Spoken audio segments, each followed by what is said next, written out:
રાજકોટમાં પંજાબના ધારાસભ્યની એન્ટ્રી આમ આદમી પાર્ટીના નેતા અને સભ્યોએ સ્વાગત કર્યા બાદ Rajkot east zone ward number 18ની કાર્યકર્તા મીટિંગ લેવામાં આવી. મીટિંગમાં પંજાબથી ધારાસભ્ય અમન શેરસિંહ અને રાજકોટ ઈસ્ટ ઝોન પ્રમુખ રાહુલભાઈ ભૂવા હાજર રહ્યા હતા અને સમગ્ર ટીમને સંગઠન માર્ગદર્શન આપવામાં આવ્યું અને નવા લોકોને જોડવામાં આવ્યા હતા. પંજાબના ધારાસભ્યએ જનતાને કહ્યું કે જે અમારા પંજાબને મળ્યો તે ગુજરાતમાં પણ મળી રહે. ફસલ હોય કે જનતાને લગતી સહાય હોય કે કોઈ પણ પ્રશ્ન હોય, જનતાના ટેક્સના પૈસા ખોટી રીતે ન વેડફાય તે માટે રાજકોટની જનતાને જાગૃત કરવા માટે આહ્વાન કરવામાં આવ્યું હતું કે એકવાર અમારી સરકાર લાવો પછી કે જુઓ કે કેવા જનતાના કામ થઈ ગયા અને પ્રશ્નો પણ ઉકેલાઈ જશે.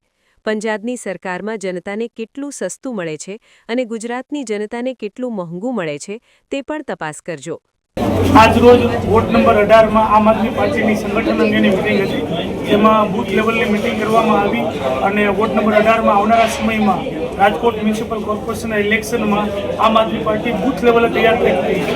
અમારા કાર્યકર્તાઓ આવનારા સમયમાં બૂથ પ્રમાણે લોકોના ઘર ઘર સુધી પહોંચશે અને આમ આદમી પાર્ટી રાજકોટ કોર્પોરેશનમાં આવે એ માટેનો પ્રયત્ન કરવાના છે. તમે આવતી ચૂંટણીમાં મેયર બનાવશો? ચોક્કસ આમ આદમી પાર્ટી એ જીતવા માટે લડી રહી છે.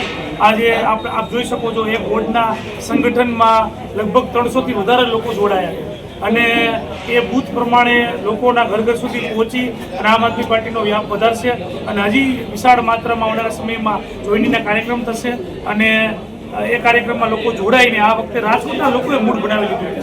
રાજકોટના લોકોએ નક્કી કરી લીધું છે કે આ વખતે હવે વર્ષોથી એકને એક પાર્ટીને મત આપીને થાકી ગયા છે. સામાન્ય સુવિધા, લોકોના રોડ, રસ્તા, પાણીના પ્રશ્નો, શિક્ષણ, આરોગ્યના પ્રશ્નો એ હજી આ દિવસ સુધી સોલ્વ નથી થયા. તો આ વખતે રાજકોટના લોકોએ નક્કી કરી લીધું છે બદલાવ માટેનું, પરિવર્તન માટેનું. ચોક્કસ આમ આદમી પાર્ટી મેયર પણ બનાવશે અને રાજકોટ કોર્પોરેશનમાં એવું સારું શાસન પણ જે લોકોનું શાસન થઈ શકાય, લોકોની સુવિધાઓ. આ રૂપિયા લોકોના રૂપિયા છે. આટલું મોટું બજેટ હોય, આટલો મોટો રોડ રસ્તાના લોકોના પૈસા હોય, બરોબર, તો એ આપણે જ પૈસા છે ને આપણે વેરો ભરીએ છીએ. આપણે બધા જ પ્રકારના ટેક્સ સરકારને આપીએ છીએ. બસ અમે નિમિત્ત બનશું એ રૂપિયા લોકોને ફરી પાછા અપાવવા માટે. बिल्कुल जी, पंजाब के लोग इस समय खुश हैं क्योंकि वो कर्जे के बोझ से कम हो चुके हैं. बिजली लोगों के टैक्स के पैसे से उनको वापस उनका बेनिफिट हो रहा है. इलाज पर काम चल रहा है, बच्चों की शिक्षा पर काम चल रहा है, लोगों का खर्च बच रहा है.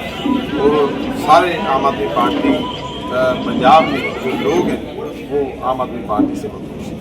जब गुजरात के लोग आम आदमी पार्टी की सरकार लेकर आते हैं तो जो फसल थी कोई भी लीडर अपनी जेब से नहीं करता होता, लोगों के टैक्स का पैसा होता है. जब लोगों के टैक्स का पैसा लोगों में बढ़ता है तो उनको भी थोड़ी संतुष्टि मिलती है और उनको भी लगता है कि यार वाकई में अगर इतना हम टैक्स पे कर रहे हैं, ठीक है, आज हमें हमारी सरकार ने फायदा दिया है और जो पंजाब में फ़ायदा हो रहा है वो गुजरात में भी. સમાચારની અવનવી અપડેટ જોતા રહો નિખરતા ગુજરાત ન્યૂઝ સાથે. નિખરતા ગુજરાત ન્યૂઝને લાઇક, શેર, સબસ્ક્રાઇબ કરો અને બેલ આઇકન દબાવીને સમાચારની ઝડપી માહિતી મેળવો.